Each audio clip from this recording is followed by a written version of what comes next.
Hello students, कैसे हैं आप स्टूडेंट्स। मैं आशा करता हूँ आप लोग सभी अच्छे होंगे, स्वस्थ होंगे। स्टूडेंट्स, आज हम अपना चैप्टर नंबर 4 पढ़ रहे हैं और चैप्टर नंबर 4 में हम लोग मल्टीपल चॉइस क्वेश्चंस हैं वो पढ़ेंगे, उनकी प्रैक्टिस करेंगे। और क्योंकि स्टूडेंट्स आपके यूटी सेकंड जो हैं वो 15 सितंबर के बाद कभी भी हो सकते हैं।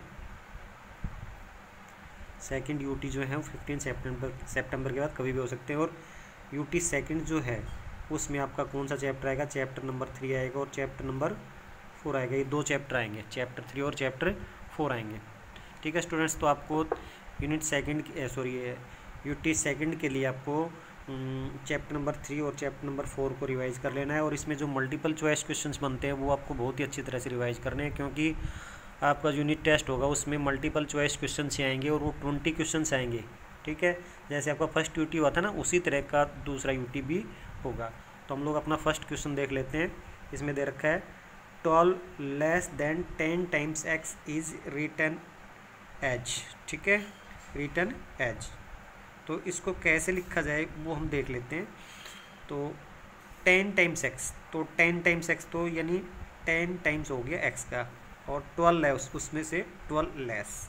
ठीक है, तो ये आपका 10 टाइम्स x से 12 लेस देन, तो उससे 12 लेस हो गए। तो ये आपका कौन सा ऑप्शन सही रहेगा? इसमें बी ऑप्शन सही रहेगा। तो हमें कुछ ज़्यादा इसमें नहीं करना था, केवल आपका थोड़ा स्टेटमेंट है, स्टेटमेंट को देख करके इक्वेशन बना लेनी है। ठीक है, तो इसका बी ऑप्शन है वो करेक्ट हो जाएगा।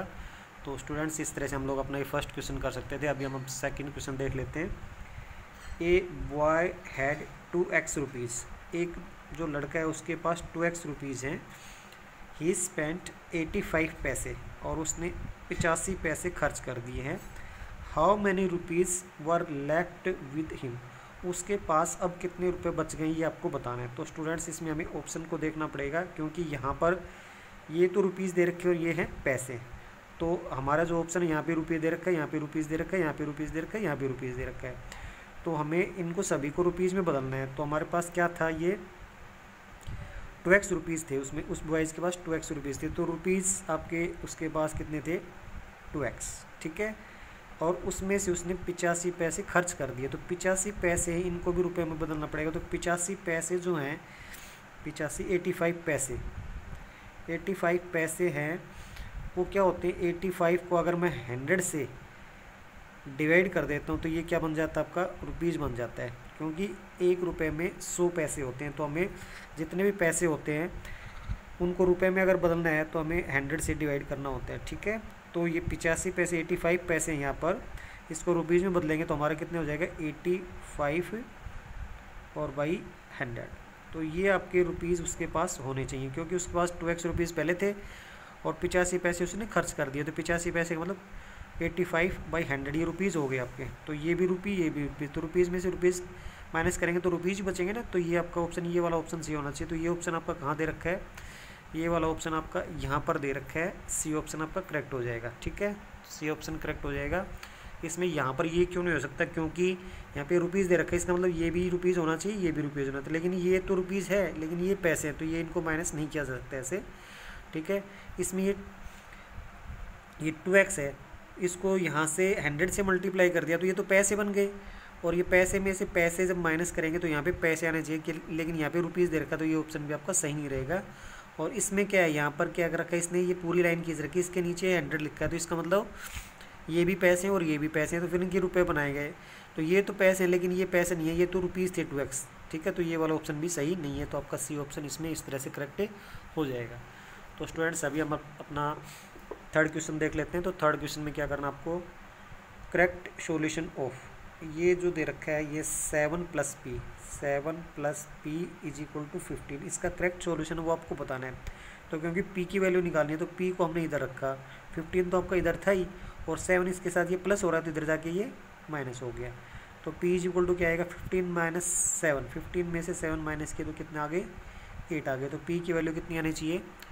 8 आनी चाहिए। तो p की वैल्यू 8 आपकी कौन से ऑप्शन में दे रखी है? p की वैल्यू 8 आपके बी ऑप्शन में दे रखी है। तो ये आपका बी ऑप्शन सही हो जाएगा। तो स्टूडेंट्स, एक चीज़ का आपको ध्यान रखना है, क्योंकि सी ऑप्शन में p की वैल्यू -8 दे रखी है, तो आपको साइन का भी बहुत ही अच्छी तरह से ध्यान रखना है, क्योंकि ऑप्शन जो है आपको काफ़ी मिलते जुलते मिलेंगे, तो उनमें आपको कंफ्यूज बिल्कुल नहीं होना है। साइन का भी आपको ध्यान रखना है और साइन का ध्यान रखते हुए आपको करेक्ट ऑप्शन को सिलेक्ट करना है।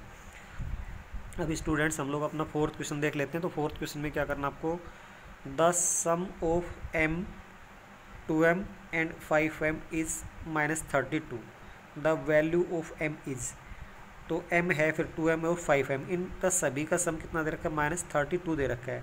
तो आपको इस m की वैल्यू निकालनी है। तो हम लोग इसको एक बार जोड़ के देख लेते हैं, m plus 2m plus 5m, और ये कितना हो गया, माइनस का 32 हो गया। ठीक है, तो m प्लस 2m 3m होगा, 3m प्लस 5m कितनी हो गई, ये 8m इज इक्वल टू -32। अभी m की वैल्यू निकालनी है, तो m की वैल्यू निकालेंगे तो -32 तो इधर है ही, और 8 और m क्या हो रहे हैं यहाँ पे मल्टीप्लाई, तो ये इधर जाके डिवाइड हो जाएगा 8, तो 8 1 जा और 8 4 जा, तो m की वैल्यू आपकी कितनी आएगी, -4 आ जाएगी। ठीक है, तो यहाँ पर आपका कौन सा ऑप्शन सी हो जाएगा, ऑप्शन सी है वो सही हो जाएगा। इस तरह स्टूडेंट्स हम अपना ये फोर्थ क्वेश्चन कर सकते थे। अभी हम फिफ्थ क्वेश्चन को देख लेते हैं। इसमें n is divided by 4 equals 6, so n is equal to, ये ब्लैंक स्पेस दे रखा है तो इसको आपको सोल्व करना है। तो n इज़ डिवाइडेड बाई 4, तो n is divided by 4, n is divided by 4 equals 6, तो आपको n की वैल्यू बतानी है। तो यहाँ पे ये 4 है, n के साथ क्या हो रहा है, डिवाइड हो रहा है, तो इधर जाके मल्टीप्लाई हो जाएगा। तो n इज इक्वल टू क्या रहेगा, यहाँ पे n इज इक्वल टू आपका ये हो जाएगा 6 × 4। ठीक है, तो n की वैल्यू कितनी आएगी, यहाँ पे 24 आ जाएगी। ठीक है, n अपना कितना हो जाएगा 24, तो यहाँ पे कितना आएगा 24 आ जाएगा। और ऑप्शन की बात करें तो ऑप्शन में ये आपका बी ऑप्शन है वो करेक्ट ऑप्शन हो जाएगा। इस तरह से स्टूडेंट्स हम लोग अपना फिफ्थ क्वेश्चन भी कर सकते हैं।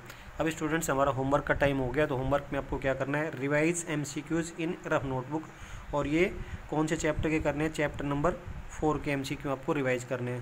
लेकिन स्टूडेंट्स आपको एक चीज़ का ध्यान रखना है कि जो MCQ आपको करवाए गए हैं वो कुछ बच्चों की बुक से अलग हो सकते हैं, तो इस चीज़ की आपको ज़्यादा चिंता नहीं करनी है। इसी तरह के MCQ आपको रिवाइज कर लेने हैं। Thank you students.